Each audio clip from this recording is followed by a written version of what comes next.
Vote mobile est un outil de gestion ou application de gouvernance pour un groupe d'acteurs qui veulent observer des lois et accomplir des mandats. Ces scrutins sont directs et leurs calculs avec résultat immédiat.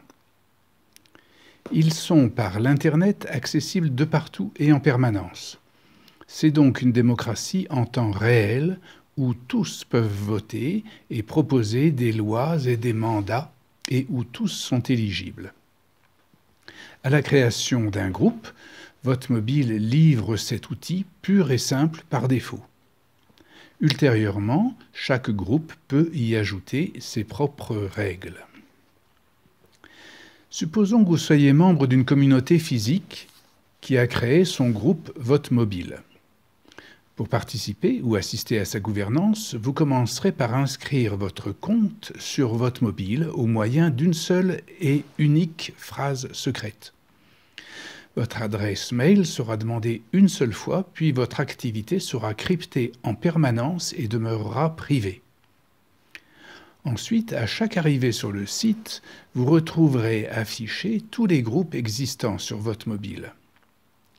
Pour adhérer à votre groupe, vous lui demanderez votre inscription et l'administrateur vous classera parmi les acteurs ou les observateurs. Si vous êtes classé acteur, vous pourrez dorénavant proposer des lois, voter et être élu. Voyons comment se déroule la création et l'adoption d'une loi. Pour une organisation facile, elles sont classées par arborescence. Sous l'onglet « Lois », on les trouve en catégories et sous-branches, détaillées une par une jusqu'aux lois elles-mêmes. On peut les voter ou retirer son vote. On trouve également l'affichage de l'arborescence, qui est un autre moyen de les ouvrir. Ces catégories et lois sont d'abord proposées, puis validées. Chaque acteur peut ajouter une proposition. Un fil de commentaires est aussi attaché à chaque catégorie ou loi. Par exemple, sous une catégorie « Mandat », l'établissement de tel ou tel mandat peut être voté. C'est sous l'onglet « État » qu'on trouve les mandats en activité et où on peut élire les mandataires.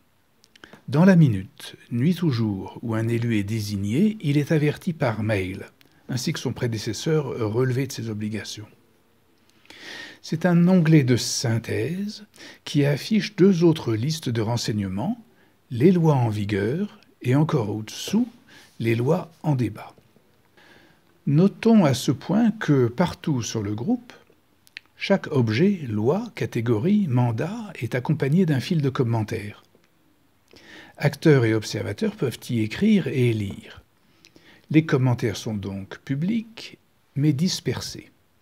Par conséquent, pour une vue d'ensemble, une liste chronologique publique regroupe tous les commentaires sous l'onglet « Accueil », permettant de les retrouver chacun dans son propre fil.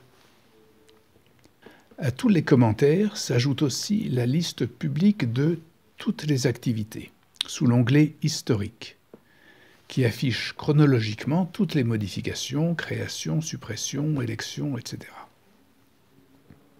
Pour des messages privés, une messagerie interne au groupe est logée sous l'onglet « Messages ». En résumé, nanti de ces accessoires, chaque membre peut communiquer de façon privée. Deuxièmement, il peut retrouver toute l'activité du groupe. Troisièmement, prendre connaissance de tous les commentaires du groupe. Quatrièmement, il connaît la liste actuelle des mandats et de leurs élus, la liste des lois adoptées et la liste des lois en discussion. Ainsi renseigné, il peut voter et élire des mandataires, participer au débat, proposer et voter des lois. Voyons pour finir comment et qui opère l'administration. Le créateur du groupe est par défaut son administrateur. Il peut être changé sur décision du groupe et lui-même peut distribuer aux divers mandatés des attributs de tâches. Par exemple, de validation de commentaires, de correction orthographique, de modération, de classement d'observateurs et acteurs, etc. Il détient aussi, sous l'onglet « Accueil », une fenêtre d'éditorial qui lui est propre ou qu'il peut déléguer. Il existe de nombreuses autres fonctions et particularités que l'on découvre à l'expérience, ou bien en interrogeant sur votre mobile même ou par contact mail.